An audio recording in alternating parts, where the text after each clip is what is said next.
rakyat yang terhimpit beban ini akan berpengaruh terhadap sistem penerimaan negara. Bagaimana mungkin pajak penerimaan negara bisa naik kalau usaha-usaha tidak bisa maksimal? Karena bagaimanapun perolehan pajak sebagai sumber pembiayaan utama APBN itu diambil dari penghasilan rakyat, dan tentu saja penghasilan rakyat ini tidak mungkin bisa tumbuh berkembang kalau justru rakyat diberi beban-beban yang justru akan menstimulus rakyat semakin sulit untuk berkembang. Meskipun dengan berbagai kontroversinya masih ada catatan kebajikan dari saudara. Tetapi kalau sekali lagi ya terjadi kenaikan harga BBM, mohon maaf, ini bisa saja memicu gerakan rakyat. Bisa saja apa yang terjadi di Sri Lanka akan diimpor dan terjadi di Indonesia. Takbir! Allah! Bisa saja rumah-rumah pejabat yang di Sri Lanka dibakar oleh rakyat yang marah kepada pejabat juga terjadi di Indonesia. Takbir! Allah! Bisa saja ya kekuasaan Anda jatuh yang harusnya selesai di 2024 akan selesai lebih cepat daripada itu.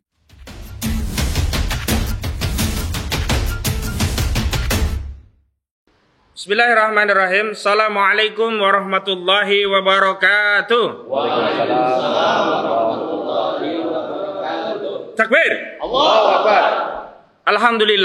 Alhamdulillahi rabbil alamin wa bihi nasta'in ala umurid dunya waddin wa ala alihi wa sahbihi ajmain.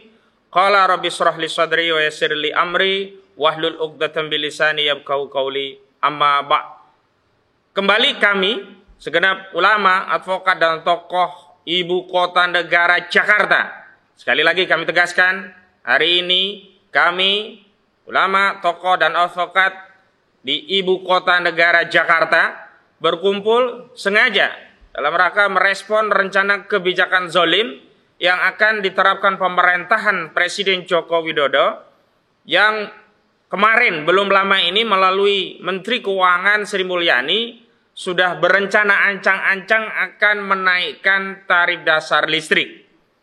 Sebelumnya, sebelum Hari Raya Idul Fitri yang lalu, tepatnya sekira tanggal 26 April 2022, kami segenap tokoh Jabodetabek telah mendatangi Kementerian BUMN dan mengirimkan surat terbuka, surat permohonan audiensi secara langsung kepada Menteri di dalam urusan Kementerian ESDM, Energi Sumber Daya Alam dan Mineral, Saudara Arifin Tasrif, yang pada pokoknya kami ingin mengajukan satu pandangan-pandangan berkaitan dengan berbagai data yang kami temukan. Terutama data-data tentang harga bahan baku atau harga produksi dalam memproduksi BBM baik jenis Pertalite maupun Pertamax, yang tentu saja itu akan menjadi pertimbangan bagi pemerintah untuk melakukan evaluasi lebih lanjut. Bahkan kami juga sampaikan alternatif solusi secara komprehensif, utuh, dan menyeluruh agar persoalan kebijakan energi nasional ini tidak berulang, selalu saja diambil satu kebijakan yang dikorbankan adalah rakyat. Benar bahwa APBN adalah alat untuk mencerdaskan rakyat, tetapi kita tidak mau lagi mendengar atas dalih membebani APBN, justru negara, pemerintah secara sepihak tanpa belas kasihan membebani kehidupan rakyat. Di tengah situasi pandemi yang belum sepenuhnya kembali pulih, usaha-usaha juga yang belum sepenuhnya kembali melakukan aktivitas seperti sedia kala, tentu kehadiran negara sangat dibutuhkan untuk mendampingi rakyat agar kembali bisa pulih seperti sedia kala. Namun jika nantinya kebijakan zalim ini tetap kekeh ya akan diterapkan sebagaimana di dalam penyampaian Menteri Keuangan Sri Mulyani kepada Banggar DPR RI yang telah menegaskan akan memastikan menaikkan tarif dasar listrik, tentu ini akan menjadi beban yang tentu saja menambah beban hidup rakyat, dan alih-alih rakyat bisa keluar dari pandemi, justru rakyat semakin terhimpit beban. Dan tentu saja kehidupan rakyat yang terhimpit beban ini akan berpengaruh terhadap sistem penerimaan negara. Bagaimana mungkin pajak penerimaan negara bisa naik kalau usaha-usaha tidak bisa maksimal? Karena bagaimanapun perolehan pajak sebagai sumber pembiayaan utama APBN itu diambil dari penghasilan rakyat, dan tentu saja penghasilan rakyat ini tidak mungkin bisa tumbuh berkembang kalau justru rakyat diberi beban-beban yang justru akan menstimulus rakyat semakin sulit untuk berkembang. Saudara-saudara sekalian sebangsa setanah air dan kemudian kaum muslimin yang dirahmati oleh Allah Subhanahu wa taala, kami sudah menyampaikan pandangan tidak saja secara teknis tentang bagaimana sih sesungguhnya hitung-hitungan biaya produksi BBM, dan nanti akan coba direview kembali kepada Bung Agung Wisnuwardana. Sebab begini, soalan itu juga tidak pernah mendapatkan kasta sepakat. Selama ini pemerintah selalu menjadikan narasi harga minyak mentah dunia sebagai alasan kenaikan harga BBM. Walaupun tim kajian kami juga justru memiliki temuan bahwa setiap kenaikan $1 itu APBN justru diuntungkan. Ada kenaikan sekitar 400 miliar rupiah kenaikan dari kenaikan dolar. Dan tentu saja kemarin juga sebelum penyampaian pandangan ke DPR, Menteri Keuangan juga menyampaikan justru peningkatan kenaikan komoditas, terutama juga minyak, berbagai komoditas itu di Indonesia, di negara kita berbeda dengan negara lainnya, karena negara kita kaya sumber daya alam, banyak ekspor komoditas, dan itu justru menambah pemasukan APBN. Bahkan terakhir skenario-nya juga akan mengoptimalkan sisa anggaran lebih penganggaran di APBN yang selama ini memang tidak maksimum, sekitar 149 triliun rupiah untuk menutup alokasi APBN, dan dikatakan tidak perlu menambah dengan berhutang lagi. Itu artinya narasi kenaikan harga komoditas dunia yang selama ini dinarasikan selalu membebani rakyat justru berkebalikannya. Dan itu pula yang sudah kami ingatkan, jangan lagi bernarasi menaikkan harga BBM dengan dalih kenaikan harga minyak internasional. Lagi-lagi kebohongan publik yang sudah disampaikan itu dicatat oleh rakyat. Ingat, pada saat situasi pandemi COVID bermula di tahun 2020 yang lalu, harga minyak mentah dunia bahkan lebih rendah dari asumsi APBN yang disusun di tahun 2021.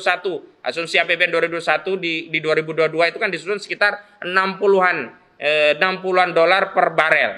Sementara pada saat pandemi itu harga minyak mentah dunia jatuh ke titik terendah sampai sekitar 20 US dollar per barel.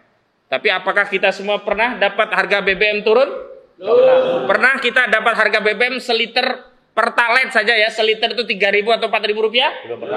Tidak pernah. Semestinya kalau asumsinya harga ya minyak mentah dunia $100 ya, pertalite dihargai 9.000, maka ketika harga minyak mentah dunia dengan harga 20 US dollar per barel, ya harganya ya 3.000 sampai 4.000-an. Namun sekali lagi Menteri Keuangan selalu bernarasi tentang kenaikan harga minyak mentah dunia yang akan membebani APBN, dan dengan dalih itu kemudian Menteri Sri Mulyani berencana untuk menyesuaikan subsidi APBN kita untuk sektor energi. Namun sekali lagi kita semua tidak terlalu yakin dan tidak percaya dengan sikap kebijakan pemerintah yang katanya hanya akan menaikkan tarif dasar listrik. Karena Menteri Keuangan sendiri sudah menyampaikan beban BUMN yang begitu besar, misalnya di Pertamina dan juga PLN dikabarkan rugi. Pertamina sekitar 191 triliun rupiah, dan kemudian PLN juga mengalami kerugian sekitar 71 triliun rupiah. Dan kami sangat khawatir nantinya pada saat hari hanya, ternyata bukan hanya TDL listrik saja yang dinaikkan. Ternyata BBM juga dinaikkan sesuai dengan rencana yang sebelumnya sudah disampaikan oleh Menteri Koordinator Bidang Maritim dan Investasi, Saudara Luhut Binsar Panjaitan, dan juga Menteri ESDM Arifin Tasrif, yang menyatakan bahwa sudah tidak bisa dihindari kenaikan harga BBM jenis Pertalite dan bahkan solar. Ingat, kemarin ya belum naik saja Pertalite, hanya baru Pertamax dari harga 9.000 menjadi 12.500 sampai 13.000 rupiah per liter, telah terjadi migrasi besar-besaran ke Pertalite. Dan ini diakui oleh Patraniaga ya, subdistributor Pertamina, bahwa terjadi migrasi besar-besaran dari Pertamax ke Pertalite. Ini adalah konsekuensi logis terhadap harga BBM. Mau mobilnya mahal, mau murah, mau orang kaya, mau orang miskin, ya semua punya prinsip ekonomi, beli barang ya beli barang kalau bisa yang lebih murah, dan itu adalah hak publik ya, hak rakyat, tidak dipedulikan kaya miskin, semuanya punya hak terhadap energi kita yang murah. Sebagaimana pendidikan itu bukan hanya hak orang-orang miskin, pendidikan adalah hak segenap rakyat, mau miskin mau kaya, itu semuanya harus diberi akses pendidikan secara gratis oleh negara. Tidak boleh kemudian pendidikan gratis itu hanya untuk rakyat miskin ya, kemudian kesehatan gratis hanya untuk rakyat miskin, tidak. Semua yang dalam kapasitas rakyat, di dalam aturan syariat Islam, itu mendapat layanan dari negara tanpa terkecuali. Negara tidak bisa berlaku diskriminatif antara kaya dan miskin, apalagi antara agama muslim atau non-muslim. Semua mendapat layanan dari negara secara gratis, kalau itu bagian dari tugas dan tanggung jawab negara sebagai riayah, ya, pengatur pelayan urusan rakyat, terutama sektor-sektor yang terkategori hajat hidup yang paling basic, sandang, pangan, papan, serta kebutuhan basic yang sifatnya kolektif, pendidikan, kesehatan, dan keamanan. Saudara-saudara sebangsa dan tanah air, kaum muslimin sekalian yang berbahagia, kami hari ini hadir kembali, menegaskan kembali sikap dan pandangan kami yang sebelumnya kami sudah sampaikan, dan hari ini kami khawatir jika kami tidak mengambil sikap, maka pemerintah bisa saja sekonyong-konyong mendadak, ya, malam-malam, ya, kita sedang tidur tiba-tiba mengumumkan harga Pertalite naik. Ini yang kita khawatirkan, dan prosedurnya selalu begitu. Saat Pertamax naik, apa ada pemerintah sebelumnya mengatakan kita akan naik, kita akan naik? Tidak. Diam 1000 bahasa, tiba-tiba naik. Dan hari ini justru sudah ada legitimasi dari Banggar DPR untuk penyesuaian subsidi sektor energi yang eksplisit, ya, yang eksplisit mau dinaikkan jelas tarif dasar listrik. Tapi tidak mustahil tarif dasar listrik merembet ke semua sektor. Tadinya hanya 3000 kV bisa merembet ke 1300 dan yang lain-lainnya. Termasuk, ya, narasi tentang rencana kenaikan BBM ini, walaupun sebelumnya disampaikan belum ada rencana kenaikan untuk jenis Pertalite dan solar, tetapi narasi yang dibangun itu adalah kerugian Pertamina dan PLN. Ini patut diduga akan jadi landasan legitimasi nanti secara sepihak menaikkan harga Pertalite dan solar sebagaimana selama ini sudah direncanakan dan disampaikan oleh Menteri Koordinator Bidang Maritim dan Investasi Luhut Binsar Panjaitan dan Arifin Tasrif. Jadi kita tidak mau kecolongan, kita semuanya harus bersuara. Di tengah-tengah apa? Di tengah-tengah saat ini rakyat ini papa, rakyat ini yatim, rakyat ini tidak ada yang membela, tidak ada partai politik yang bersuara terkait hal ini, tidak ada ormas-ormas yang bersuara terhadap ini. Karena itu kita ingin rakyat tahu bahwa mereka masih ada yang membela. Dan hari ini kita ingin rakyat agar berjuang untuk dirinya sendiri. Tidak bisa perjuangan itu diwakilkan kepada anggota DPR. Buktinya anggota DPR melegitimasi rencana kenaikan listrik. Tidak bisa kita serahkan, ya, perjuangan nasib kita itu kepada partai politik. Tapi kita harus berjuang sendiri. Takbir! Allah. Kalau narasinya adalah PLN merugi dan nanti ini akan dijadikan dasar kenaikan harga tarif dasar listrik ke seluruh sektor, atau kalau karena Pertamina merugi dan ini nanti akan dijadikan sandaran legitimasi beban subsidi BBM, kemudian harga minyak mentah internasional akan dijadikan sandaran legitimasi untuk menaikkan harga Pertalite dan solar. Sebelumnya sudah naik harga Pertamax, dan sekali lagi kita tidak pernah percaya dengan statement pemerintah yang tidak akan menaikkan harga. Kenapa? Karena presidennya justru berulang kali menaikkan harga, dan saat menaikkan harga, karena mekanisme sekarang itu tidak perlu persetujuan DPR, itu bisa secara sepihak. Lain dengan zaman era dulu, ketika kewenangan itu belum didelegasikan kepada pemerintah. DPR punya kontrol penuh. Dulu mau naikin BBM, ramai di DPR. Kalau sekarang sepihak dan DPR biasanya cuman ngeluh-ngeluh, nggak berguna. Sekarang anggota DPR dengan suara kita itu sama. Nggak ada pengaruhnya anggota DPR bersuara. Karena mereka justru melegitimasi rancangan undang-undang APBN yang itu juga disampaikan kepada Banggar, dan itulah yang menjadi dasar kebijakan pengaturan APBN, termasuk realokasi sektor energi yang menurut mereka membebani APBN. Sekali lagi kami tidak mau mendengar, tidak mau mendengar pemerintah berulang kali mengatakan ini membebani APBN, tapi pikirkan rakyat. Jangan hanya berpikir membebani APBN, tapi pikirkan beban rakyat. Betul. Berulang kali narasi selalu membebani APBN, tapi rakyat terbebani, rakyat sakit, rakyat bahkan mati kemarin pandemi karena masalah pandemi tidak bisa memenuhi hajatnya. Itu tidak pernah dipikirkan oleh para pemerintah, pemangku kebijakan, termasuk mereka yang terhormat di DPR RI. Takbir! Allah. Sekali lagi, saya ingin tegaskan bahwa di dalam Islam haram hukumnya negara mengambil posisi sebagai pedagang. Rakyat dijadikan market. Hitung-hitungannya adalah bisnis. Dan sekali lagi di dalam Islam, BUMN itu punya tugas fungsi sebagai pelayan, sebagaimana negara.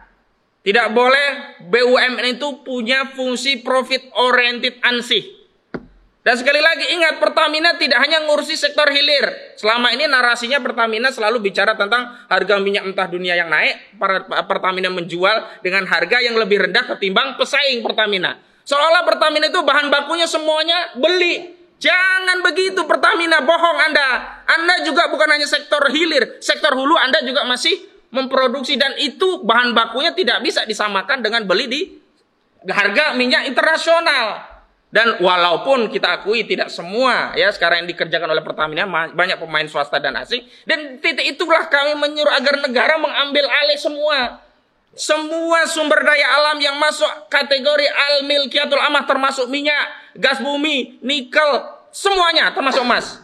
Dan ini adalah cara praktis untuk menutup APBN yang terbebani, bukan dengan menghisap darah rakyat. Cara mengatasi APBN yang terbebani itu ambil sektor energi, sektor al-milkiyatul amah yang Islam Allah Subhanahu wa taala telah memberikan izin kepada negara untuk mengambil itu. Dan ambillah itu kalau Anda benar-benar penguasa, kecuali Anda bukan penguasa, Anda adalah anti kapitalis. Takbir. Bukan sebaliknya, Anda melindungi kepentingan kapitalis, tidak pernah ngotak-ngatik kepemilikan dari swasta asing yang sebenarnya dimiliki negara. Bahkan dengan Undang-Undang Nomor 3 Tahun 2020 yang merupakan perubahan Undang-Undang Nomor 4 Tahun 2009 tentang mineral dan batu bara, pemerintah justru menambah kewenangan swasta untuk terus nambang, terus ngambil batu bara kita, mineral kita, padahal mereka harusnya habis kontrak karyanya. Dan sebenarnya inilah sumber keuangan yang besar, pemasukan yang besar. Kenapa negara tidak bertindak mengambil? Kenapa justru keluarkan undang-undang yang membuat mereka bisa nambang lagi? Dan kenapa justru mengambil rakyat yang kecil ini ya? Hak rakyat subsidi yang kecil mau terus diperas. Berarti negara sudah mengambil peran bukan saja sebagai pedagang, tapi sudah menjadi anti VOC. Ante VOC era now, ante para korporasi kapitalis yang hari ini mengeruk keuntungan dari berlimpahnya sumber daya alam yang ada di negeri ini. Takbir. Allah.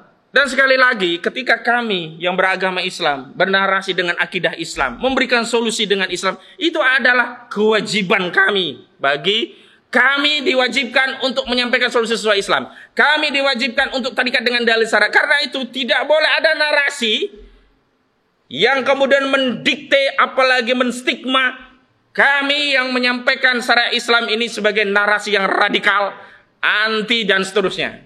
Karena sesungguhnya hanya dengan Islam kita ini bisa merdeka, bisa keluar dari penjajahan oligarki kapitalis. Coba bayangkan kalau emas itu dikuasai negara, butuh nggak ngambil pajak? Nggak butuh. Bahkan Bung Agung Wisnuwardana hanya 6 komoditi saja, kalau itu kita kelola tidak diserahkan asing dan asing, kita udah surplus 4.000 triliun lebih. APBN kita cuma 2.000 triliun lebih. Kecil itu. Tapi ada nggak kemauan? Ada nggak keberanian? Jangan hanya berani menindas kepada rakyat, tetapi kepada asing-asing kapitalis tidak berani ngambil kebijakan. Justru disitulah fungsi penguasa, fungsi pemerintah. Melayani, melindungi, dan memenuhi hajat rakyat. Itu fungsi negara. Kalau fungsi negara justru menjadi kepanjangan tangan kapitalis, ini bukan negara lagi ini. Ini sudah satpam kekuasaan. Ini sama saja VOC era now. Ini sama saja anti asing dan asing, anti kapitalisme global. Dan sekali lagi, saya ingin mengingatkan secara khusus kepada Saudara Presiden Joko Widodo. Ini adalah periode kedua Anda. Tidak lama lagi Anda juga akan meletakkan jabatan demi hukum. Karena 2 periode jabatan Anda akan berakhir demi hukum di tahun 2024. Karena itu Anda harus meletakkan legasi mengakhiri kekuasaan Anda dengan baik, dengan tidak memberikan kebijakan-kebijakan yang menzolimi rakyat. Ingat, tidak ada visi misi menteri. Semua adalah visi misi presiden. Tidak ada penyampaian ya kenaikan listrik yang disampaikan oleh Sri Mulyani itu adalah kebijakan Sri Mulyani. Ini adalah kebijakan Anda, Saudara Joko Widodo. Karena itu saya tidak suka Anda bicara pidato di depan masyarakat hanya untuk urusan melepas masker. Tapi Anda harus bicara di depan publik, depan rakyat dengan memberikan penegasan bahwa pemerintah memastikan tidak akan menaikkan bahan bakar minyak jenis Pertalite, tidak akan menaikkan bahan bakar jenis solar, tidak akan menaikkan gas LPG 3 kg, tidak akan menaikkan tarif dasar listrik. Takbir! Allah. Jika itu yang saudara ambil, itulah kado terindah saudara kepada rakyat. Dan insya Allah, meskipun dengan berbagai kontroversinya masih ada catatan kebajikan dari saudara. Tetapi kalau sekali lagi ya terjadi kenaikan harga BBM, mohon maaf, ini bisa saja memicu gerakan rakyat.